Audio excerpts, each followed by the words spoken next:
Welcome back to the Spin Cycle Podcast, everybody. I'm Kaylee Fretz. We got another special show for you today. We're making predictions. We're making 2025 predictions. Joining me today, Abby Mickey. Welcome back. Hello. Thanks for having me. Your house looks very nice and clean. Thank you. I thought that. I think. Thanks. Very impressive with a small child. Johnny Long, welcome. Hello, what's up? And Rona McLaughlin, how are you? I'm good, thank you. You have to think about that one. Happy New Year, everybody. Welcome to the show. Like I said, we're going to be doing predictions today. We didn't do this last year, did we? We should have, because then we could have made fun of ourselves for getting it all wrong, right? Well, I'm going to predict that this time next year we make fun of ourselves for getting this one all wrong. I think we're going to get it all right. I don't know what you're talking about, Ronan. Okay. We got a whole list here. We're going to go through. We got sort of racing predictions. We have tech predictions, and we have miscellaneous predictions. This is what's at the bottom of the I couldn't come up with a better title. Miscellaneous predictions does just fine, but we actually want to start the show looking backwards a little bit at 2024. So I'm going to ask each of you the same question, which is, what was your favorite moment? Probably cycling related, but if you can make a good argument otherwise, then I'm willing to hear it. In 2024, what was your favorite moment in 2024? Who wants to kick us off? I've got one. It's very, very cycling related. All right, give it to me. Quick one for you. Sean Kelly's shitty shorts. I can't even remember. Remind me about that. I think it was during the Giro. He was talking about 82 hours change of kit, and it was the first time in 9 or 10 years that they haven't had brown shorts. And rather than calling them brown shorts, he just called them shitty shorts, which is what they were, but you also don't expect to hear that during commentary. They don't run commentary in any sort of like tape delay, do they? They just assume that those people are going to not say things like that.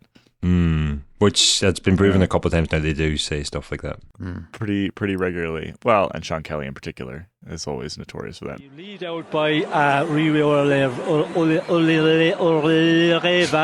Oh, that was the one. That was good as well.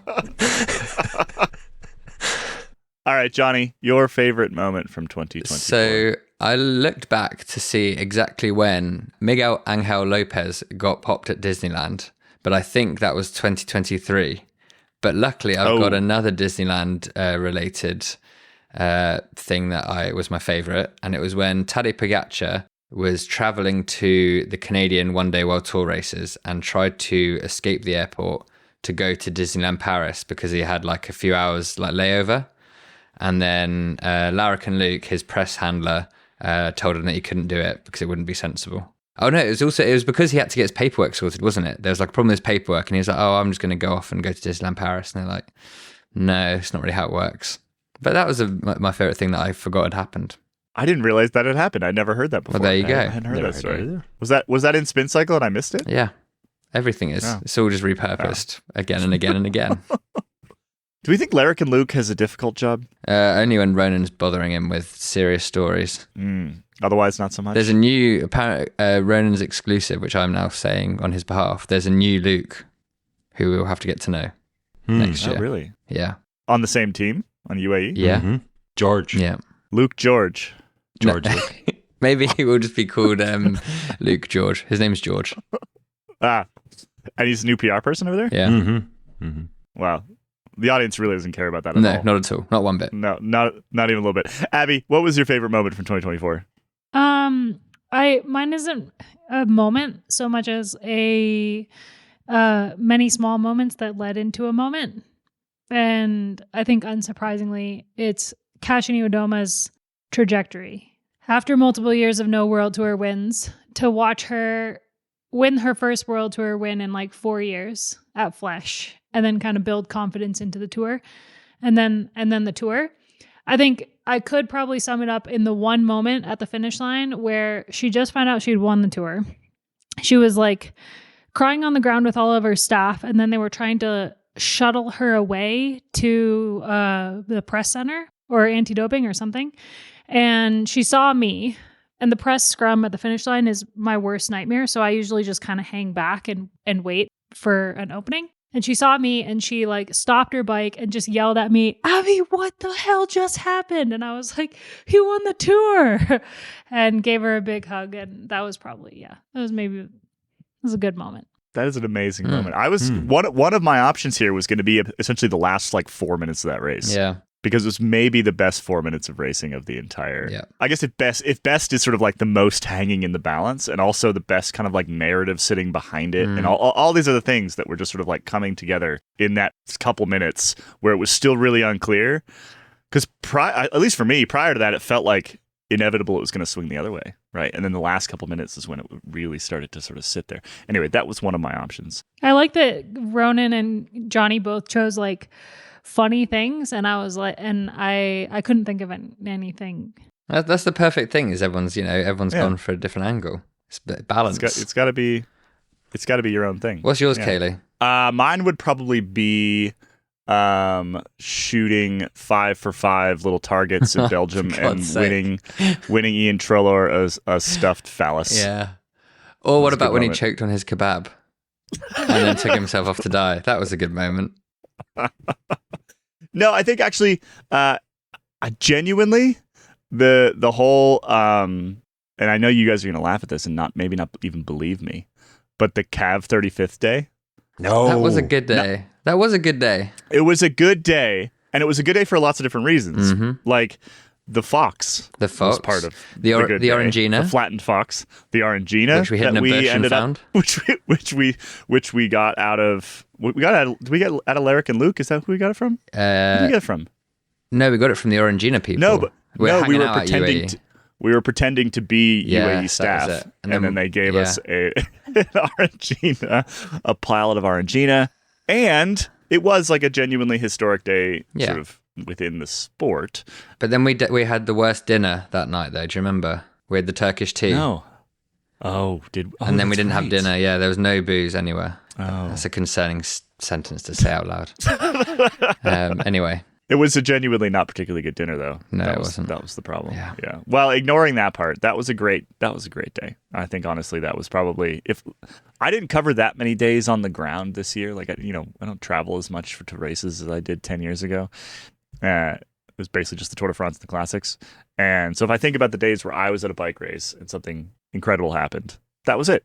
And so that one is that's it for me. Nice. Even though I know it pains Ronan to have anything positive associated with. You're just a big old hater. Did I hear my name there? Sorry. Big old hater. All right. That's our look back at 2024. That's plenty. We've been talking about 2024 all year, so I don't think we need to spend too much more time talking about it. Let's look ahead to 2025. The prediction here is basically like kind of give me a headline or give me the thrust of a story that we think is going to occur within these particular areas. So like I said, racing, tech, and then other. Why don't we kick off with racing? And we'll kind of spin around here. I was hoping to get the year off to a bad start for you, Keely. Yeah? You want to start with tech? I want to start with one tech item just because I think it will really spoil the entire year for you if it comes true. Okay, let's hear it. And I would love nothing more. So, oh no, I think we're going to see a lot of time trial helmets used in road races this year. No, really? Oh, God, I think so. Why do you think that? Kaylee's gonna hate it. I'm gonna hate it so much. Like actual time trial helmets, like not the long tail ones because they wouldn't fit. But I do think the likes of the reasoning for thinking this is like Poc had that new helmet last year, which has proved to be quite fast for a lot of people who have tested it. That was very close to a time trial helmet, and having the actual time trial helmet that's based on, and seeing how closely they compare, and having worn that time trial helmet on a road bike, I don't know why you wouldn't just make the extra step and use a time trial helmet. Oh, wow. And having seen a Giro Arrowhead, an older Giro Arrowhead, hanging in the back of Visma Lease Bikes team truck at a training camp recently, with a different cover, and without the visor, and bearing in mind that team has that new Arrowhead 2 that they're all using in time trials, I can't think of another reason why that helmet is hanging there other than they're going to start using it in road races. Wow. So, are you excited about that? Not really. I mean, I was doing that 4 years ago, so it's kind of old news, but it's only the World Tour. Give them time to catch up. Am I correctly recalling that David Miller did that with Garmin back in the day? I think it was also a Giro helmet. I can't remember the name of it, but it was like one of the original bowling ball style Aero helmets. Yeah. It was maybe like him and Zabriskie, and they were like, I'm trying to remember the scenario. I'm just pulling this out of the depths of my brain here, but it was like him and Zabriskie doing a lead out or something, and they put on, maybe it was for Tyler Farrar or whoever they would have been leading out back then, and they put on full on time trial helmets for, is that the Giro or something? Anyway, someone out there will remember. Somebody out there, send me a note on Discord. I think I found it. I think it was at the Sky or Giro. whatever. Yeah? Yeah. Okay, so I'm remembering bits of it correctly. Stage of the Giro? Was that the same stage? I don't know. I mean, he definitely won a stage of the Giro, but I don't know if it was the same stage. We're talking about the depths of my memory here. Regardless, I hate that. I hate it with every fiber of my being. I thought you would. Yeah. You know I struggle with these things. Like if I still raced, I would do all these things. Yeah, well, this is the problem. Like I would 100%. I would do them all, right? Every single one of them, and I still hate them. You would do it. You just don't have to. You just don't want to look at it. Yeah, and I don't want to. I wouldn't. I would be annoyed at having to do it, right? Like I would be annoyed at that the sport has gone that direction, that I have to pay attention to these things, right? But I think I'd be annoyed if everybody was doing it, but I would love it if I was the only one doing it, because you'd be telling yourself, I'm the only person that has this game. It's just so ugly. If everybody has an Aero helmet, nobody has an Aero helmet. Exactly. So then no one should have an Aero helmet. Like, let's just go back to nobody has an Aero helmet. Then it's the same thing. It's so ironic to me, Kaylee, that you care so much about aesthetics. Crikey. Rude. That is Abby. so rude. Rude. rough start to 2025 for Kaylee here. Moving on. Yeah. All right, who's got one for me? Go on, Abby, you kick us off. All right. Well, following up on probably the biggest conversation of 2024, which was Demi Vollering and her exit from SC Works Pro Time, I predict that Vollering's move to FDJ Suez will mean that the French team wins 2 of the 3 Grand Tours. And Vollering's move is deemed a success. Wow. Which 2? I think the Vuelta and the Tour are going to be theirs. Nice. I go back and forth on this. Like, SD Works has been so good for so long. Is it just because they get really good riders, or is there something else about that team that makes riders perform? Right? And I don't think really know. One of the only sort of analogies I think I can come up with is like Quick Step, and how a lot of riders are really good at Quick Step, partly because everyone's so good and the dominance is such that you could be maybe slightly less than exceptional and still excel. Now, obviously, that's not the direct analogy for Vollering, right? Nikki Terpstra and Vollering are not of the same of the same level. Nationality. Yeah, but when big riders leave Quick Step, they also tend to fail, right? And that's not the only instance. It's just the first instance that comes to mind of that happening. And I'm genuinely really intrigued to see how that goes this year. Similar sort of question, but like, is FDJ Suez capable of supporting Vollering two Grand Tour ones? Yeah, I feel like it's a valid points made by both of you, and I would counter the Quick Step comparison that they kind of suck now. So they obviously couldn't keep that dominance going. And I think with SC Works Pro Time, the kind of chaos that we've seen the team in the last couple of years, with Vollering gone, I think it'll be less, but there's internal workings there that are causing issues with how the team performs in races. And at some point, it's going to bite them in the butt. And I think that will benefit FDJ Suez, who have built arguably one of the strongest teams on paper for next year. One of the things that they're best at doing is all kind of backing a common goal. We saw the team like giving it everything they had for Evita Music at the Tour this year, when there was very little chance that Evita was going to finish on the podium, but they were all happy to do that. And if all of them put that energy towards Vollering at the Tour, then they have little competition when it comes to a team as a whole going for the Tour victory. I think Canyon Strand will be more of a hurdle for them to get over when it comes to the Tour.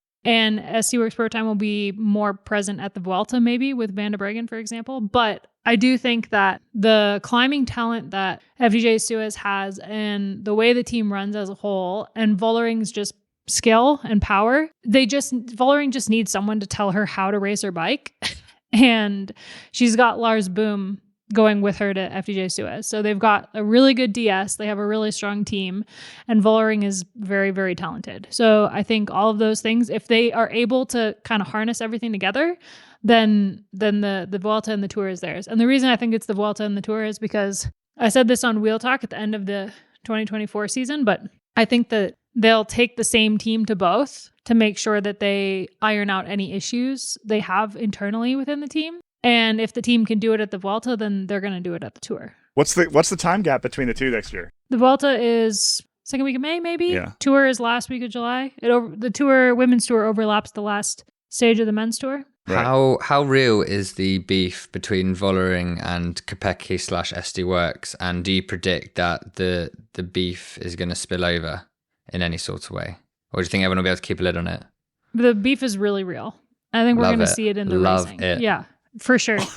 And the fact that like Van de Breggen used to coach Vollering, and now Van de Breggen's back in the peloton, and Vollering feels a bit betrayed by that. And the fact that Van de Breggen didn't tell Vollering until it was put on social media that she was returning to the sport, even though many, many people knew that Van de Breggen was coming back. Those things, I think, like Vollering, maybe rightly so, has taken personally. So I think that will absolutely spill over into next year. Yes, can't Beef, wait. it's what's for dinner. You mentioned some inner workings at SD Works that could be detrimental to performance, and Van der Breggen coming back and Vollering having left. Are those potential issues within the team more or less with Van der Breggen than they were with Vollering? Way less with Van de Breggen. Interesting. Yeah, way Love it. less. But I think there's still some communication issues within the team that will, at a certain point, they can't keep having those issues and winning races. Can I have a follow up? Actually, it's a prediction question. Oh, How many stories will we write next season with the word beef in the headline? 6. 6? Yeah, a 4? conservative 6. I was going I to say can't at wait. least 3, so that's... At least 3. At least 3. Okay, that's a good Yeah. range. Oh, man. It's going to be so good. Can't wait. I'm going to pivot to a similar prediction on the men's side. So a similar team domination prediction on the men's side, which is that UAE is going to win all 3 Grand Tours next year. Oof. Who's going to win? Who's going to win then? We've talked about Ayuso's scheduled to go to the Giro. Yeah. Oh, okay. Roglic's going to fall down, obviously. Ayuso will win the Giro. He doesn't fall down at the Giro. He only falls down at the Tour. So it's so true, Ronan. But he's gonna fall down at whatever he's focused on, Okay. right? Yeah. So if he's focused on the Giro, not the Tour, then he's gonna fall down at the Giro. So I guess that's a little side prediction there. So Ayuso wins the Giro, Pogačar wins the Tour. Although that one is the one that I'm almost the least confident in, because I think Vingegaard is going to be back with a vengeance this summer. And then Yates is probably win the Vuelta. I don't know. They have like 4 different options that could win the Vuelta. That's fine. Right? Or Pogačar could go and win the Vuelta just for fun. No, Pogačar's going to be going like full gas for Worlds, and Worlds and the Vuelta won't line up. Oh, true. You're right. Well, there we go. Well, Yates maybe. Anyway, I'm gonna say UAE sweep in the same way that we had a Jumbo sweep. You've 2023. you've got another Pogačar shaped prediction here. Do you want to just knock that one out? We can knock it out. Yeah. I think he's gonna win Roubaix. I like that. I mean, he did just say last week he's not doing Roubaix this year. That's what he would say if he was doing Roubaix, though, Ronan. Okay. He's just throwing him off the scent. This one is slightly more tongue in cheek. Like, I actually genuinely think that UAE could take all 3 Grand Tours if, bit of luck, if the things fall their way. This one is obviously, he says he's not doing Roubaix, but the schedule he's got certainly has room for it and would suggest that he could be at least semi-fit for it. And I made this point on the pod. I think, Ronan, you weren't on, so we didn't get to talk tech on it. I made this point on the pod a week or 2 ago that the bikes are getting so much better that sort of smaller riders are more able to compete at Roubaix than I think that they ever before, right? So yeah, essentially the improvements in equipment are leveling the playing field, so to speak, in favor of some of the riders that you wouldn't immediately think Roubaix favors them. And I think that works obviously for for Tadej Pogačar. When was the last time the male world champion won Paris-Roubaix? Good question. Male world champion. Yeah, because obviously Kopecky won it last year in the world championship Yeah. jersey. But when was the last time the male world champion won Paris-Roubaix? Wasn't it I'm Vanderpool? Googling world champions. Wasn't Oh, it yes, just this this year, Vanderpool? Yeah. Yeah. So true. Valid. But before that, Before Well, that. so, but Before that. ignoring the worlds, like when was the last time the Tour de France winner won? Oh, yeah, there you go. Roubaix. Even better. Right, because Um, that's probably much more rare, and you probably have to go back to Maybe. I was gonna say Bernardino, who hated Roubaix, but Very like yourself, wasn't he, Kaylee? Kind of hated things, but did them anyway. I proposed that rather than the UCI redo its rule book, they just allow Bernardino to stand at the start line and give everybody a thumbs up or a thumbs down, based entirely off of vibe. yeah, agreed. Because then if you show up in a time trial helmet to a road race, you're getting a thumbs down, Yeah. and you're not going to be allowed to start. So consider that before as you're dressing yourself. But then at the same time, I feel like he would give Ben Healy a thumbs up based on overall vibe. So that one he might take a minute to think about that. True, and he might also just allow the French riders to do whatever they wanted Yes, and thumbs down all of the Spaniards or something. I can see that happening. That's almost certain. Listen, it's not too hard to poke holes in this plan, but I still think it would be fun. So was it Eno? Yeah, I don't. It looks like it was, 1980 was a Zoetemelk though, but maybe it was. Joop Zoetemelk? I don't know. It's 80 would have been before Eno. we need Pro Cycling Stats AI ASAP. So you can just ask for 1981. this. Oh, Yeah, but I don't know if he won in the world champ jersey. Yes, he did. He won, because he won the world championships in 80, and then he Oh, I won see. Paris-Roubaix Sorry. in 81. Sorry, my bad. So there's an answer to There both you of our go. questions. So Pogačar wins Roubaix. That's almost a And the guarantee. Tour in the rainbow and the jersey. Tour. And UAE wins all 3 Grand Tours. That's Whoa, my prediction. Tom Boonen. Didn't Tom Boonen win Roubaix in a World's jersey? No, he won Flanders. We're talking about Tour de France, though. This was my Oh, mistake. okay. I forgot that Matthew Van Der Poel won Paris-Roubaix.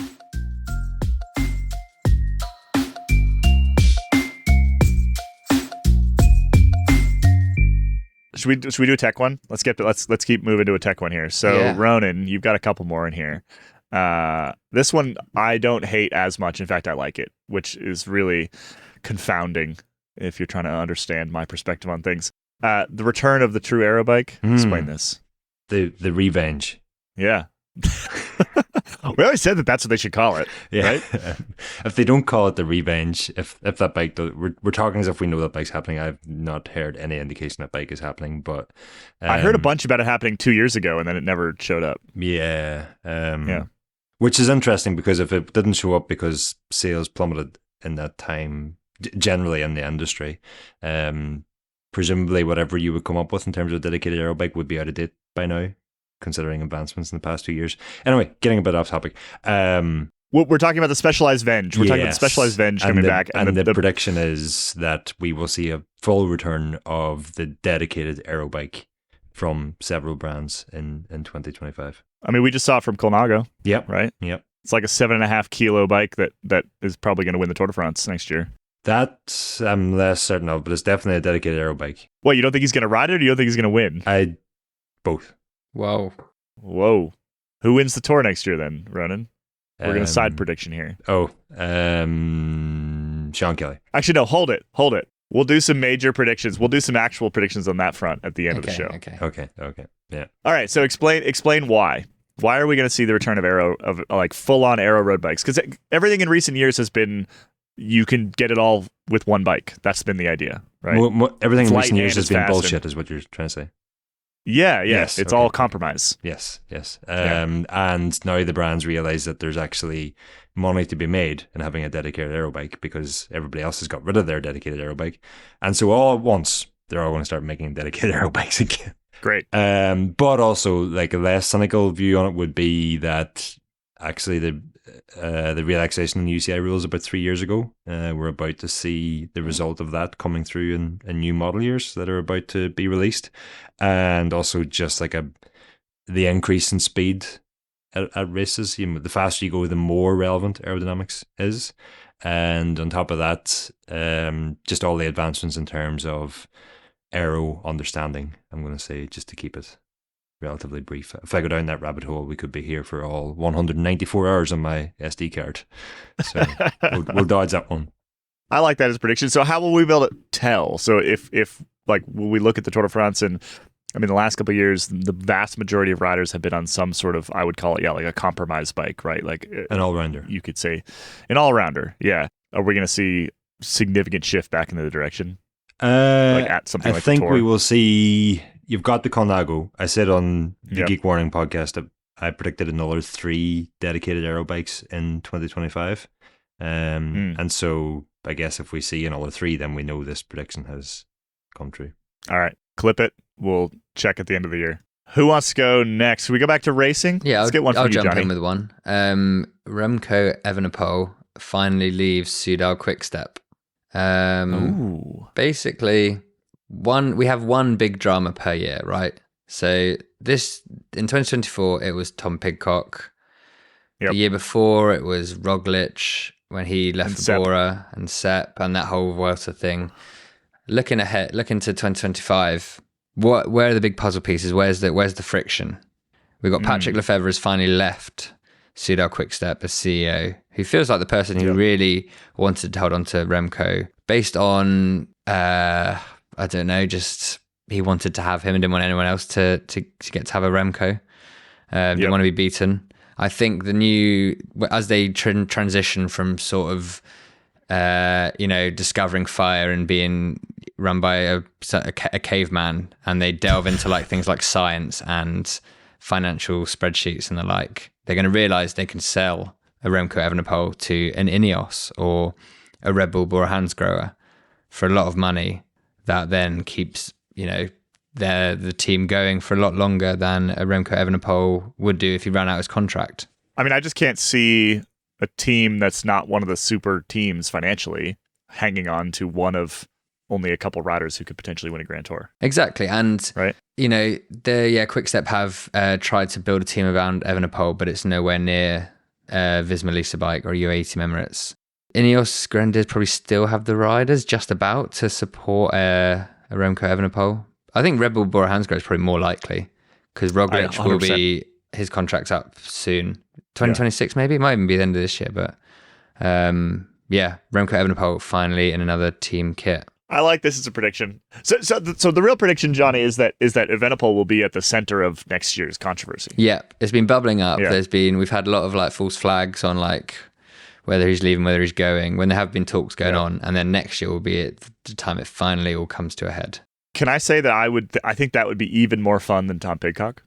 Because the Belgian media they will be furious. Would just run with it. They just grab on, and we would have 27 stories a day, and it would just be every single little movement. It would be fantastic. Because let's be honest, no offense, but the sort of British press corps is a shell of itself from 10 years ago. So true. Right? There's just not enough of you. And so, but the Belgians, there's still like 7,000 people covering Belgian cycling, and we would get every single angle. We were basically at the forefront of the Pidcock stuff, along with Dan Benson, Totally. But Dan Benson deals in, actual reporting. We were the ones trying to fan the flames of something bigger than what it was. And we're not even British. It's crazy. I think that's the only reason this hasn't happened yet is like Remco and probably Lefevre being like terrified of the Belgian reaction. Because when it does happen, that reaction is going to happen. But the other thing that's going to happen is that surely that team is just no more. Maybe. Don't know though. Yeah.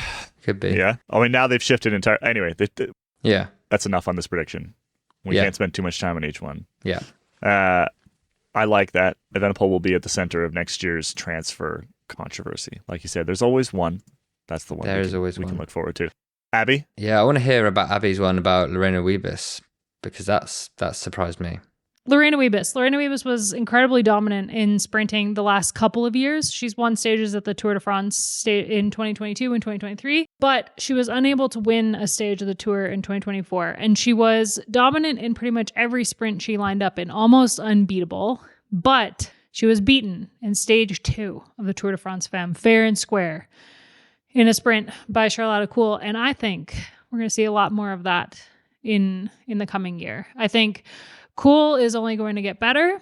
Chiara Consoni going to Canyon SRAM is going to be a huge pivot for her, becoming one of the best sprinters of the peloton. She's already very, very good, but I think she's only going to get better. And there's a couple other up and coming sprinters that I think will factor in the sprints coming up next year. So I think Wiebes won't be quite as dominant as she has been. Wiebes and Kuhl are both 25, right? So they Correct. get to sort of like parallel each other all the way through the next like 5 years of career here, which is going to be really fun. I didn't know Lorena was that young. That is insane. It feels like she's been around for so long I already. literally just looked it up because I was assuming that Kuhl was a couple years younger, but they are not. They are Oh exactly my the same lord. age. Yeah, Wiebes is super young to have won as many races as she has. It's kind That of is insane. nuts. 93. Who has the better lead out 93 into next wins. year? Yeah, that's the thing. I think Wiebes has the better lead out maybe on paper, but Consoni's going to have Dijgert, which is a big deal. Is Dijgert actually going to race in Europe a little bit more? I think Next year? with the Olympics behind her, she will focus more Yeah. on road racing next year. Cool. She's obviously like an Olympic junkie. So when the Olympics Yeah. rolls around, she doesn't race on the road. But I think since that's last year's news, that we'll see her on the road a lot more. And I think she was such a huge asset to the team at the Tour in 2024 that they'll want her to be more present with the road team in the coming year. Quick aside, am I the only one who has only just found out that Annemiek van Vleuten was born in a place called Vleuten? So her name is Annemiek of Vleuten, right? How is that still a thing And she's literally of Vleuten. in 1982? I thought that was like for the Middle Ages when that would happen. Maybe your family hasn't left in a long time? Yeah, clearly. Crikey. Clearly? Sorry to derail, but I felt I Just had finding to share things that. out. Well, let's keep derailing. Let's go into our miscellaneous section. I want to know about Visma's Tour de France branding, Johnny. Yes, so in the past few years, we've seen Visma go from Dream Beyond the Stars, whatever it was, in 2023. Last year, we had Beyond Victory, which is just an insane thing to put on the side of your team car when you're trying to do a victory. So I think whatever the Dutch version of Live, Laugh, Love that's what we're going to get in 2025. Because, at the end of last year's tour, Jonas Vingegaard was doing his whole I'm just happy to be here. I'm, thankful to be riding my bike well. Winning the tour doesn't necessarily matter. So I think he's going to go even more sort of Aaron Rodgers, ayahuasca retreat, just like victory is superfluous to my being. And we're going to get just a full vibes Visma, just like, they're going to go as far as they can towards sort of EF, but without actually going that near it. Just a slightly odd Dutch version. He is a double dad. He's got double dad vibes next year. He is now double. His socks recently that he's been wearing at the Visma team camp look like they either have like frogs or tractors on it, and they're real dad vibes. So he's going full, 2 kids. Like they're a Father's Day present from his children? I think so, yes. I think that's I exactly have a it. pair of crocodile socks that look like a crocodile's mouth is swallowing your leg. And I bought them to myself. Maybe we should take Jonas a pair for the next year's tour. But yeah, that's just a fun one. I just think that we're only going to see an escalation of their branding at the tour. I just Googled what would be the equivalent of Live, Laugh, Love in Dutch. Oh yeah, give it to me. And Dutch accents are tricky. Here, how about Ronan? You say this for me. Oh yeah. Put it in there. Does he just No. know it already? I mean, that's the direct That- translation, but I don't know if that's the actual. Lucht geluk vrugde. That's apparently an actual phrase that's used. No. I reckon it'll be And that. it means love, happiness, joy. That's nice. Or they'll just go like full sort of Drake and like do like a more life sort of thing. It's just going to be, I don't know which way it's going to go, but it's going to be bad. I'm predicting it. I'm not going to enjoy it. Beyond Victory was pretty bad when When they they couldn't even lost. achieve. Yeah, they couldn't even achieve like the It basics. should have been there. before Beyond- victory. Well, Beyond Victory was when they were all fighting each other at the Vuelta. That was Slightly truly less Beyond than Victory. Slightly less than victory. All right, I like that one. Let's go back to tech real quick. Let's do Ronan, give it to me. Even wider tires. How wide are we talking? I think 30 is the new 28. 28 is the new 25. 25 is the new 23. 23 is the new 21. Having turned 30 this year, I've been saying that for the past few months. I'm just thinking perhaps one of my predictions should have been that Johnny actually enjoys Tech Corner at least once this year and doesn't completely glaze over when I start talking, but that seems unrealistic. Okay, why is this though? What's the reason for? Just every indication I'm getting from teams is that they will be moving up even further next year. So are we going to see like everybody's on 30s at the Tour? I don't know if it's going to be everybody. These things take a while to catch up. But one thing we do know is that tires have been trending wider, and we don't really know where that maxes out. Like, what is the maximum width you can run in a road race before you definitely end up being slower? And so I think teams are going to experiment with it, and depending on the tire supplier you have, perhaps the 30s are faster. And then once you get one team that does have a 30 that is faster than their 28, and they start winning with that, then you'll have a lot of other teams that start copying that. Then so I'm gonna amend my Pogačar Roubaix prediction and say Pogačar wins Roubaix on like a 35.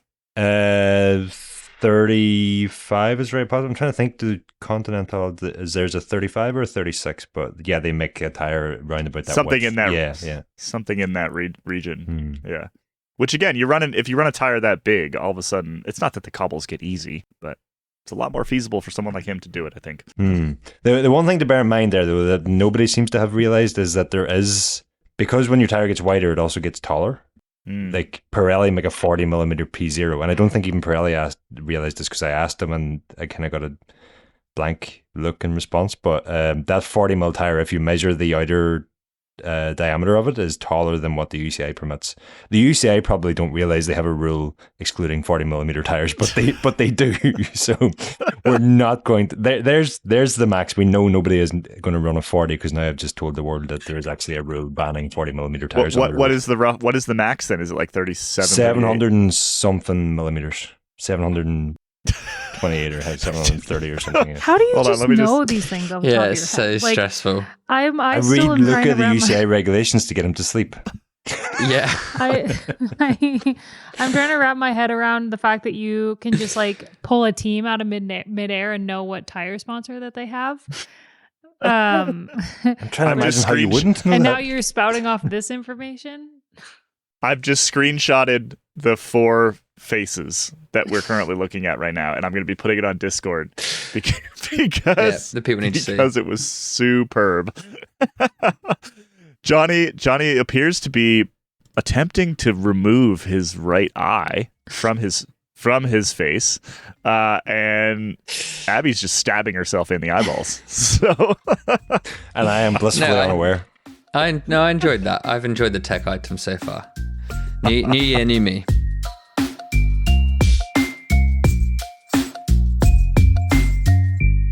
I've got another miscellaneous one if you want me to chuck that in. Yeah, let's do a miscellaneous one. What do we got, Johnny? We're going to wrap up with a couple more here. Okay. Obviously, one of the best things about, Grand Tours and bike racing, and especially when it gets to the mountains, it's just free. Everyone gets to enjoy it. You just have to be able to get yourself up there. Try to not get hypothermia when you're dressing correctly for the mountains, and you can just have a nice time. There's beers, there's someone cooking sausages probably. I think we are finally gonna see that start to disappear. I think nothing good lasts forever, and the road is running out as we everything gets more and more monetized, and the capitalist nature of these enterprises is forced to do something. And also to protect the race from fans who go up there to just get blind drunk and kind of interrupt the race in not good ways. Are you saying that you're going to have to pay to get on the side of Alpe d'Huez? Yeah, in a long-winded way. I think either we're going to start hearing rumours of paying to get to the top of like a Giro climb or Alpe d'Huez. And either it'll be, I don't know why it'll be, maybe it'll be a one cycling related thing. My pessimistic prediction is that something will happen where suddenly everyone starts having to cough up. Maybe even like motorhomes have to pay €50 to go up on a climb, or people just have to hand over €5, like a token €5. Maybe it'll be done under the auspices of environmental cleanup, which I think the ASO should just pay for anyway, and they already do. But I'm just when we're trying to come up with predictions for this year, I just sat down and thought, what's the thing that can go the most wrong, and to try and think of that. And this was what I came up with. Ralph Denk already says he wants to do it. He back in March and April, he was talking about it. He was saying, give everyone a ticket and a voucher for like a sausage and get them to pay €25. And I was like, that's a lot of sausages, Ralph Denk. I think you're right. I think it's going to happen. I think it would be very unfortunate and probably not executed particularly well. It would be nice to find other ways to get teams money, but I'm not sure that's the way to do it. It's really not, there's such a small amount. Like it is, a lot of people go up there, but not enough. It's not like not the prices they would charge. But yeah, there we go. Nice bit of pessimism. I also had put one down, which I would like your guys' opinions on, because it was just a question that occurred to me. As we see sort of tech companies and every company try and increase shareholder value by promising AI, are we going to get the first wholly designed AI bike? Is anyone going to try and at least promise that? Does it even mean anything? Does it matter that it means anything? Will someone put it in their marketing? Surely we're not that far off. We could do it as a story. That sounds fun. I think that's about as useful as it would get. Yeah. I mean, I've seen a whole bunch of sort of random, people doing stupid projects where they're like, I'm doing exactly what AI tells me to do every day, and I'm trying to turn a paperclip into $1 million, or like whatever the thing is that they're trying to do. We could just talk to it to ChatGPT and have it design a bike for us. See what pops out. Could you send me the link to that turning a paperclip into $1 million when you got a chance? Would that be okay? I don't think he's being very successful. The person that keeps popping up in my feed. Unfortunately. That was my attempt at a tech prediction, but it went wrong. That's not bad. It's not bad. I'm trying. I've got one more racing one. Oh, yeah. Which is that a Neo Pro wins a monument. And this is just me, like tracking how young riders are that are winning stuff. And if not this year, then I think sometime soon we're going to have a monument. Neo Pro straight out the gates, just wins straight out the gate. I think the opposite. Yeah. Oh, yeah, which is just a continuation.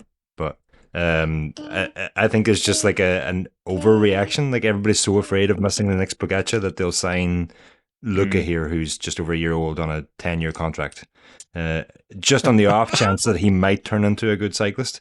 And if he does, not only does that team then have him, but they've also stopped another team from getting him. Right.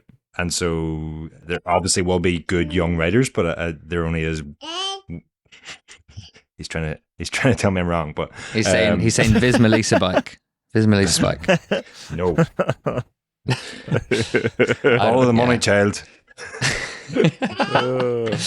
Wait, so you're saying that you think that will stop, or because I don't see it stopping. It won't stop. It won't stop. But I just don't think the riders will just start getting better and better, younger and younger, because we're signing them sooner. I think that there's a natural limit to that, and it still is ultimately dependent on the rider actually being good enough. The teams can maximize the rider's talent, but the rider has to have the talent to start with. And to argue against myself, if the Neo Pro is 18 years old, my prediction is less likely versus if the Neo Pro is 22. Yeah. Right. So if they are pulling riders into the full on pro team even earlier, then it actually makes it less likely that they win a monument. But I still think that at some point here we're going to have the next Pogačar is going to show up, and no one's going to be saying, oh, we need to work them into the World Tour slowly. We need to be careful. They're just going to stick them in and say, try to win XYZ race, try to win Lombardia. Right. And it could happen. That's my prediction. How many years do you think it'll be until there's a reaction to all the GC riders just getting way too serious? Like, how you hear nowadays of older pros saying the younger pros take it so seriously, never sort of switch off. There's no respect. No respect. They've been saying that since I started. But like when they're saying, like literally they live 365 days a year as a monk. Like there's no vices, there's nothing. Do you think we'll get to the point where there's a reaction to that, or do you think it will just be we eventually have these sort of just crazy people who do nothing but ride their bike? I think we just recalibrate the career span of a rider, so it goes from being 23 to 37 to being 18 to 27 30, or whatever. Yeah. Okay. Yeah. Nice. Which I'm not saying that's good, bad, or indifferent, but I just think it's different. I don't think riders can sustain that way of life for any longer than they previously would have been able to. All right. Before we make a couple predictions into next year, we do have one more. Abby. Oh, yeah. Anna van der Breggen. Yeah. Anna van der Breggen is returning. and I don't think it will take long for her to win a World Tour race. I predict that she will win a World Tour event before June. For June. What are we thinking? A one day or? That opens it up to being a one day or potentially one of the Spanish stage races. I already said that Demi's going to win the Vuelta, so potentially it's Zulia or Burgos. But she does really great at those one day races. I think it would maybe be one of the later ones, but Yeah. I think it won't be long before we see her back on the top step. How active was she while she was away? Very. Ah. I mean, she was still riding with the team at camps and stuff and dropping current pros. So She's Valverdean. dropping her own riders as the DS. That's always good for motivation, isn't it? So I was gonna say that would be rough. Can you imagine? That would be rough. All right, we're gonna wrap up here with a couple predictions of actual winners of things, Okay. so that we can go back and see how we did. Let's start with the Tour de France Femme. Abby, who you got? Demi Vollering. Johnny? Let's go for Anna van der Breggen. Ronan? Vollering. And I'm gonna say Vollering. Not Well, that was No one boring, thinks everyone. Kopecky? not too bold. Not too bold. No. It's a really good course for Kopecky. Is it? Yes. I haven't looked at either of the courses closely enough, other than booking hotels, which is not the same. Let's men's tour. Pogačar. Abby? Theo Gegenhardt. Nice. Sorry, that was a mean laugh. I didn't intend that to that be was as a mean as mean it laugh. sounded. But let's be honest, he's probably not. I would absolutely love to see Well, it. but I don't want Pogačar to win because that's boring. So I'm just going with a heart pick. Fair enough. Heart pick is valid. It Ronan? all worked for me most of the time in the rankings for the league. Yeah. Ronan? I'm going to say Remco. Ooh, Remco. nice, spicy pick. Oh, That's man. fun. Mostly Pogačar. because I don't want to pick Pogačar or Vinigo, Hmm. because Roglic will fall down, and because Remco has already come back from a serious injury once before, and so with the addition of Remco stickers to the inside of Belgian postal vans, surely that type of crash won't derail them again. And So true. All right, I'm going Vingegaard. Oof. So we've got Abby with Teo, me with Jonas, Johnny with Tadej, Ronan with Remco. If Theo finishes on the podium, do I get like a gold star? Yeah, you win. You get, you win Every everything. star. Yeah, all the stars. Women's Roubaix. Voss. Kopecky. I'm going for Pfeiffer Georgie. Oh my god, that would be so awesome. Yeah, that would be great. I say Van der Breggen. Yeah, I could see that. That'll be the one. That'll be the one that she wins. That'll be the first one. I think Flesh is where she Oh wins. yeah, I forgot about that. She doesn't know how to lose at Flesh, so she's bound to win. True. All right, men's Roubaix. This is the last one. Last prediction here. Tom Pidcock. Roubaix, Really? baby. He was 17th last year. Okay. You never know. Arnaud Delis. Arnaud Delis. He's got a YouTube channel now, so surely. Oh, yeah, how many views would that get you if you won Roubaix? Yeah. We should actually do an analysis of how many riders with YouTube channels then gone to win more races after starting their YouTube channel. I would be interested to know the results. I've got the results here. Abby? 0. Mess. Peterson. Yes. That's a nice one. And I'm going to go Pogačar, even though he says he's not racing. Oh, yes, of course. I forgot that. I was waiting, who's going to pick? Highly questionable from me. All right. We've got predictions for the men's and women's tour, men's and women's Roubaix. We'll see how we do Yeah. at the end of the year. Does anyone want to send us off on a final 2025 prediction? What's going to be the biggest story of 2025? Jim Ratcliffe shuts down Ineos. I mean, you're The big. car company or the cycling team? Yeah. Both. I could definitely see it happening. I don't think it's likely, but I can see You it just ask for a happening. big prediction. You can only have a big prediction if it's a bit out there. Yeah. Anyone else? I'm predicting the revenge. The return of Nice. revenge. The Venge is back. That would be big. That was a great bike. Yeah. The last one that they made was still, like, I think maybe my favorite road bike. It's really good. Don't know why I winked at you. I have no idea why I just winked at you, but I did. So excited in for the particular revenge. because no one can see you wink with their ears. This year's got off to a great start. And we haven't even finished last year yet. I'm trying to think of something funny, but It can be earnest. It can Yeah. be totally earnest. I was gonna say, like, I don't know. Someone starts an OnlyFans. Oh, we had Andrea Piccolo started this year. That's true. Gross. That's true. Yeah, I predict UAE will win 0 Grand Tours. nice. Ooh. Let's get spicy on that. That's going to be the biggest story, the downfall of UAE. Yes, pencil it in for November 15th. We'll release that article. All right. Do you want one, Kaylee? Have you got a big one? Yeah, they're gonna drop the Vuelta to 2 weeks. Oh, that would be fun. Add the extra week onto Aren't we Guangzhou. supposed to have Whatever. like a huge scheduling restructure for 2026? So what? Yeah. So there's a bunch of stuff happening for 2026, and the one pro cycling, whatever it is looks like it's chugging along. So there is potential big shakeups coming off the back of that, but we'll see. All right. Thanks everybody. That was fun. Hope you enjoyed. Predictions for 2025. Looking back a little bit at 2024.